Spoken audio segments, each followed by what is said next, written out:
కేంద్రంలోని NDA సర్కార్లో Telugu Desam party రెండో అతిపెద్ద భాగస్వామి, అంటే కీలక భాగస్వామిగా ఉంది.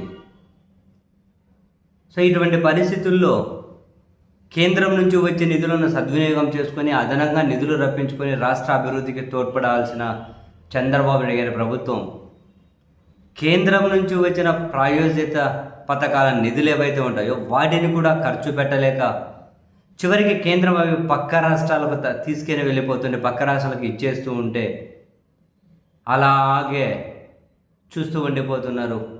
ఇది ప్రభుత్వ అసమర్థతకు ఖచ్చితంగా నిదర్శనం. మామూలుగా ఈ ఆర్థిక ఏడాది కేంద్ర ప్రాయోజిత పథకాల కింద రాష్ట్రానికి 18,662 కోట్లను కేటాయిస్తే ఇప్పుడు చివరిలో ఇంకా ఆర్థిక సంవత్సరం ముగిసిపోతుంది కదా, చివరిలో దాన్ని 14,620 కోట్లకు కుదించారట. అంటే 4,042 కోట్ల మేర కోత పడింది. ఏ రాష్ట్రమైనా కేంద్ర ప్రాయోజిత పథకాల కింద వచ్చే నిధులను ఖర్చు పెట్టి అదనపు నిధులు కావాలి అని చెప్పి ప్రతిపాదనలు పంపిస్తూ ఉంటారు. కానీ మన చంద్రబాబు నాయుడు గారి ప్రభుత్వం వచ్చిన నిధులను కూడా ఖర్చు పెట్టుకోలేనంత అసమర్థ, అంత దుస్థితిలోకి వెళ్ళిపోయిందా? అంత దుస్థితిలోకి వెళ్ళిపోయారా? ఆ ప్రాయోజిత పథకాలు వాళ్ళు దాని కింద నిధులు విడుదల చేస్తే మన రాష్ట్రం ఏం తీయాలి కదా, మరి అది ఇవ్వలేకపోయారేమో. ఎవరైనా ఖర్చు పెట్టేసి అదనపు నిధులు కావాలి అంటారు. ఇలా వేస్ట్, ఇట్లా మురిగిపోయిన నిధులు, మురిగిపోవడం అంటే పక్క రాష్ట్రాలకు వెళ్ళిపోయిన నిధులు.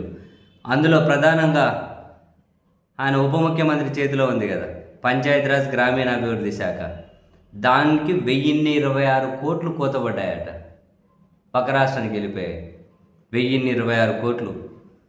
నెక్స్ట్ మున్సిపల్ పట్టణాభివృద్ధి శాఖ 832 కోట్లట. సెకండరీ విద్య కేటాయింపులు 620 కోట్లట. మహిళా శిశు సంక్షేమ శాఖకు 389 కోట్లట. ఆరోగ్య శాఖకు 236 కోట్లట. గృహ నిర్మాణ శాఖ కేటాయింపులు 154 కోట్లు. ఇవన్నీ మరి పక్క రాష్ట్రాలకు వెళ్ళిపోయాయి. వీళ్ళు సద్వినియోగం చేసుకోలేక. ఎక్కడైనా కనుక హై ప్రియారిటీ ఉండేది ఏంది? పంచాయతీరాజు, మున్సిపల్, విద్య, వైద్యం, మహిళా శిశు సంక్షేమం, ఇవే కదా ఎక్కువ కీలకం. అసలు వీటికే సద్వినియోగం చేసుకోలేక మొత్తం మునిగిపోతే పక్క రాష్ట్రాలకు ఇచ్చేసిందంట కేంద్రం. ఇంకా మనం ఏం మాట్లాడుకుంటాం? మాట్లాడుకోవడానికి ఏం మిగిలి ఉంటుంది? ఈ ప్రభుత్వం ఎట్లా పనిచేస్తున్నారో, వీళ్ళు ఎట్లా వర్క్ చేస్తూ ఉన్నారో, మరి ఎట్లా ఇంత కాన్ఫిడెంట్గా మళ్ళీ ఇంకా అద్భుతాలు చేస్తున్నామని చెప్పుకోగలుగుతున్నారో నిజంగా అర్థం కాదు. అక్కడి నుంచి వచ్చే నిధులను కూడా ఇంత కీలకమైన మంత్రిత్వ శాఖలో కూడా ఖర్చు పెట్టుకోలేకపోతే ఏంటో అబ్బా.